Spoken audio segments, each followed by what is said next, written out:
There are some statements that should never have to be spoken during a FIFA World Cup. They're the kind of comments that immediately suggest something has gone wrong beyond the football itself. Yet during the opening stages of the 2026 World Cup, Iran's national team found itself making exactly that kind of statement. The country's head coach publicly described his team as one of the most disadvantaged participants in the tournament, a claim that quickly sparked debate throughout the football world. This was not a frustrated fan expressing anger online, nor was it a media personality searching for attention. It was the official coach of a World Cup team openly arguing that his nation was being forced to compete under conditions unlike those faced by any other participant in the competition. The controversy grew even larger when the Iranian Football Federation announced that it intended to file a formal complaint with FIFA. Such actions are extremely uncommon during a World Cup.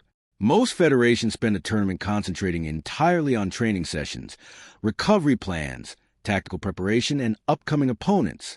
To launch an official complaint while matches are still being played suggests a level of concern far beyond ordinary logistical frustrations. Suddenly, the discussion surrounding Iran was no longer limited to football results. Instead, it became part of a larger debate about fairness, access, and the responsibilities of the organizations that oversee the world's biggest sporting event. According to Iranian officials, the problem centers on travel and entry restrictions connected to the United States, one of the main hosts of the 2026 World Cup. Federation representatives argue that their team has been forced to operate under conditions that differ significantly from those available to other nations. Reports indicate that the squad has faced limitations regarding when it can enter the United States before matches and how long it can remain there afterward. If those claims are accurate, they create a preparation schedule that looks dramatically different from the routines used by nearly every elite national team in international football. Preparation is one of the most important elements of modern sport. At the highest level, success is rarely determined solely by talent. Teams spend an enormous amount of time and money ensuring that every possible detail is optimized before a match. Players need time to recover from travel.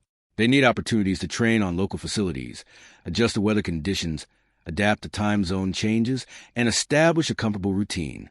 Sports scientists monitor recovery levels. Nutrition experts plan meals. Medical teams oversee fitness programs. Coaches structure every hour of the schedule with the goal of maximizing performance. World Cups make those details even more important. The difference between advancing and going home can be incredibly small. One moment of fatigue, one lapse in concentration, or one poorly timed mistake can alter an entire tournament. Because of this, national teams typically arrive in host cities several days before important matches. The extra time allows athletes to settle physically and mentally before stepping onto the field. It is considered a normal and essential part of preparation. Iran argues that it has not been able to follow that standard process. Instead, the Federation chose to establish its primary tournament base in Mexico rather than the United States. As a result, the team has been living, training, and preparing outside the country, where several of its matches are scheduled to take place. While other nations have been able to build stable routines near their host cities, Iran has reportedly been required to manage a much more complicated arrangement involving repeated international travel throughout the competition. The logistical challenge is difficult to ignore. Every time the team needs to compete in a match hosted in the United States, players, coaches, medical staff, analysts, and support personnel must travel across an international border. Transportation schedules must be coordinated carefully. Administrative procedures must be completed. Additional planning becomes necessary for activities that other teams may take for granted. What should be a straightforward tournament routine becomes significantly more complex. Supporters of Iran's position argue that these circumstances create a competitive disadvantage. They point out that football at the World Cup level is decided by incredibly fine margins. Even small disruptions can influence performance. Teams work for years to qualify for the tournament, and once they arrive, every nation expects to compete under reasonably comparable conditions. Complete equality is impossible, but there is an expectation that no team will face unusual obstacles unrelated to football itself. Those concerns intensified following Iran's opening match of the tournament. The team began its campaign with a draw, a result that immediately increased pressure for the remainder of the group stage. After the match, Iranian officials suggested that the unusual travel and preparation circumstances may have affected the team's performance.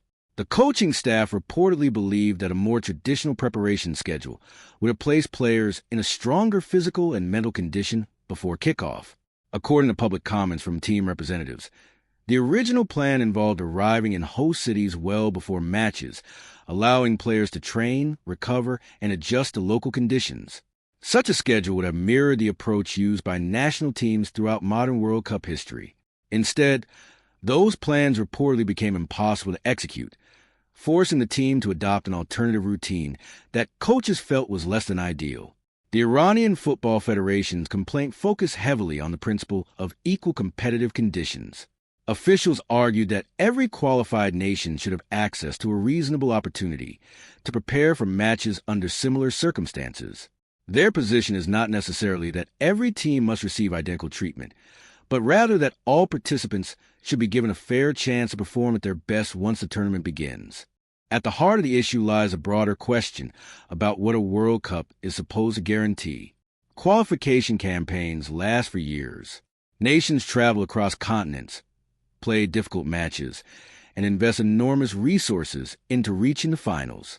When a team finally secures its place in the tournament, there is an assumption that the competition itself will be conducted fairly. Results should be determined primarily by performances on the pitch rather than by external factors beyond a team's control. Iran's complaint challenges whether that principle has been fully respected in its case. Federation officials argue that circumstances unrelated to football have influenced their ability to compete. Whether one agrees with that assessment or not, the argument raises important questions about the intersection of sport, politics, and international relations. The situation has also drawn attention because it is not occurring in complete isolation. Throughout the opening weeks of the tournament, there have been discussions surrounding visas, travel access, and administrative challenges affecting various groups connected to the competition. Some supporters from different nations reportedly encountered difficulties obtaining permission to travel. Questions have also emerged regarding how tournament access is managed when immigration policies and sporting events intersect. These issues place FIFA in a difficult position. The organization is responsible for running the World Cup, enforcing competition rules, and promoting fairness among participants. At the same time, FIFA does not control the immigration systems of sovereign nations. Host countries maintain authority over their own borders, security procedures, and entry requirements. As a result, FIFA can find itself caught between its desire to ensure equal conditions and its inability to directly control government policies. This tension has become one of the defining challenges of the modern World Cup. The tournament continues to grow larger and more global with each edition. The 2026 event, hosted across multiple countries, represents the most ambitious version yet. While the expanded format offers many benefits, it also creates situations that previous tournaments never had to address. Cross-border logistics, differing immigration policies, and varying national regulations can introduce complications that simply did not exist when a World Cup was held entirely within a single country. From a purely sporting perspective, it is easy to understand why preparation matters so much. Elite athletes build their entire careers around routines. Coaches develop schedules months in advance. Every aspect of performance is carefully managed. When those routines are disrupted, even slightly, teams often feel the impact. Whether the effect is physical, psychological, or both, players generally perform best when they're able to prepare in a stable and predictable environment.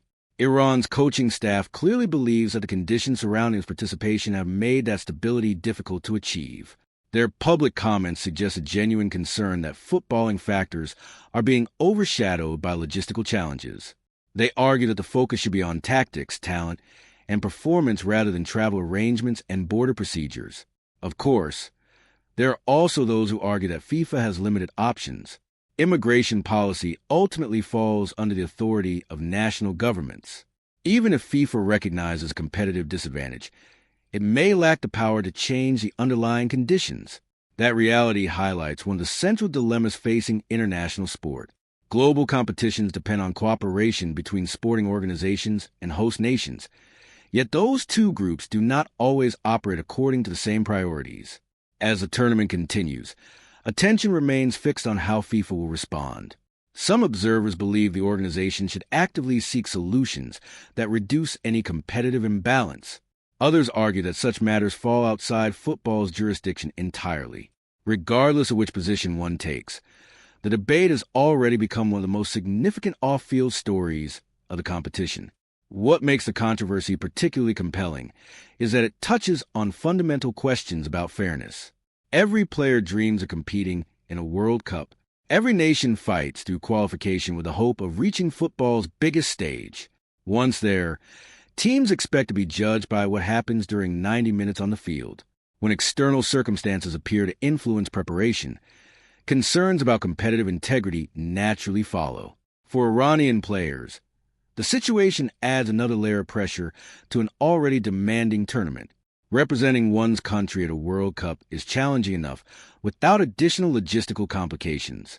Constant travel, changing schedules, and uncertainty regarding preparation can create distractions that athletes would prefer to avoid. Yet those players must continue focusing on performances while the debate unfolds around them. Supporters feel the impact as well. Fans invest emotionally in their national teams. They want to believe that every participant has a fair opportunity to compete. When questions arise regarding access, preparation, or treatment, those concerns extend beyond results on the scoreboard. They become part of a larger discussion about what international sport should represent. Ultimately, the controversy surrounding Iran is about more than one team or one tournament. It raises important questions about how future World Cups will be managed in an increasingly interconnected world. As tournaments become larger and more complex, organizers may need to think carefully about how to balance political realities with sporting fairness. The answers will not be simple, but the conversation is unlikely to disappear anytime soon. For now, the story remains unresolved. Iran continues its World Cup journey while awaiting further developments regarding its complaint. FIFA faces difficult questions about its responsibilities and limitations. Supporters, players, and observers around the world continue debating where the line should be drawn between government authority and competitive fairness. Whatever happens next, the discussion has already become a significant part of the tournament's legacy, reminding everyone that sometimes the biggest stories at a World Cup take place away from the football pitch itself.